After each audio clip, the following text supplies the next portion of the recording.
El terrorismo en el Perú es una época que es importante aprender porque forma parte de nuestro pasado como peruanos. Para poder explicarlo mejor, este se divide en 4 periodos según la CBR. En este video nos vamos a enfocar en la explicación de los 2 últimos periodos y la actualidad. Para esto hemos realizado una agenda en la que comenzaremos explicando la extensión de Sendero Luminoso. Sendero Luminoso se origina en Ayacucho, específicamente en la Universidad de Huamanga. Su extensión por el Perú fue guiada por la estrategia del campo a la ciudad. Siguiendo este plan, a partir de 1986, el conflicto armado había alcanzado una extensión nacional, lo que le dio una nueva dimensión al conflicto. Por un lado, en las zonas rurales, acentuaban sus bases de apoyo y reclutaban jóvenes, mientras que las zonas urbanas implementaron una política de asesinatos selectivos de autoridades que tenían como objetivo sembrar terror y debilitar el Estado. Estos años de violencia tuvieron como resultado la muerte de 69.280 personas aproximadamente, donde el 46% fueron provocadas por Sendero Luminoso, 30% por agentes del Estado y 34% por otros agentes. Entre estos, comités de autodefensa, rondas campesinas y MRTA. Entre las acciones principales de Sendero Luminoso durante este periodo en específico están el incremento de las acciones de propaganda y la agudización de la violencia mediante numerosos atentados. Aparte, en la capital hubo mayor presencia, especialmente en la zona industrial de la carretera, donde buscaron captar al movimiento sindical porque sabían que allí podían encontrar apoyo. Además, como ya explicamos antes, la agudización de la violencia fue evidente en Lima también. Entre el 86 y el 89 se produjeron 261 ataques con explosivos en Lima. Por el lado de las fuerzas del orden, también hubieron violaciones a los derechos humanos que fueron perdonadas por la Ley de Amnistía de 1995, y muchas veces las acciones del ejército estuvieron a la altura de las del grupo terrorista. El ejército fracasó en su intento de acabar con el terrorismo principalmente por falta de información y estrategia. Su manual era del año 65 y estaba basado en otro contexto, por lo tanto no sabían a quién se estaban encontrando. Las Fuerzas Armadas entran al conflicto en el año 82, pero arman por primera vez su estrategia contrasubversiva 7 años después, en 1989. Esta consistía en dividir a la población en 3 categorías: los amigos, los neutrales y los enemigos, para los cuales crearon los llamados escuadrones de la muerte, de los que hablaremos después. Lamentablemente, durante este proceso de combatir al terrorismo murió mucha gente inocente.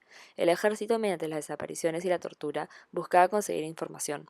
En las torturas o interrogativos, los quechohablantes no eran capaces de comunicarse y desgraciadamente sufrieron las consecuencias. Y es por eso que no es coincidencia que en el informe de la CBR registraron que 3 de cada 4 víctimas del conflicto eran quechohablantes. Una de las figuras representantes de esta lucha por los desaparecidos fue Mama Angélica, quien fundó junto a 5 madres la Asociación Nacional de Familiares de Secuestrados, Detenidos y Desaparecidos y dedicó su vida a la búsqueda durante los años de terror. Esta señora comenzó esta búsqueda en 1983, cuando los militares se llevaron a su hijo y murió ese año sin encontrarlo. Además, otra de las acciones de parte del ejército, que hasta la actualidad está en discusión, es la masacre de la Cantuta y Barrio Alto durante el gobierno de Fujimori.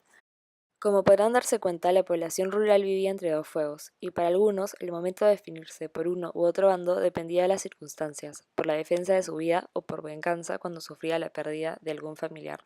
Dando un salto hacia el final del conflicto, hablaremos sobre la detención de Abimael Guzmán. El grupo policial GEIN, que comenzó sin presupuesto, hizo un trabajo de inteligencia en donde los detalles obtenidos gracias a los seguimientos y observación fueron claves para capturar al líder de Sendero Luminoso el 12 de septiembre de 1992. Toda comunidad que sale de una historia de violencia enfrenta, entre varios dilemas, uno que es ineludible y radical: recordar u olvidar. El Perú, al constituir una comisión de la verdad y reconciliación, tomó partido por la memoria, y optar por el recuerdo es al mismo tiempo escoger la verdad.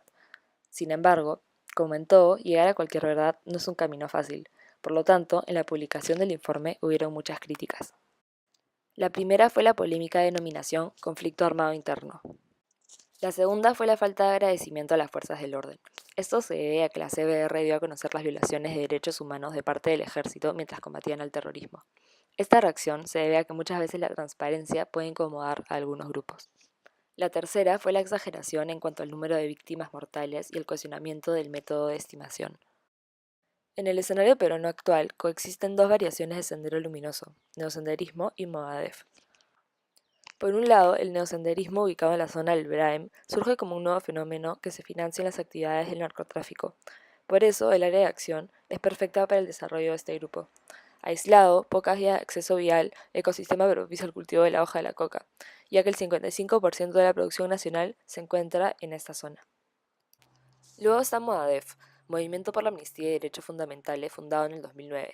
Este movimiento considera a Abimael Guzmán su líder, a diferencia del neosenderismo, que lo considera un traidor. Además, se cree que Guzmán lo dirige desde la prisión. Su objetivo principal es defender la libertad de los terroristas.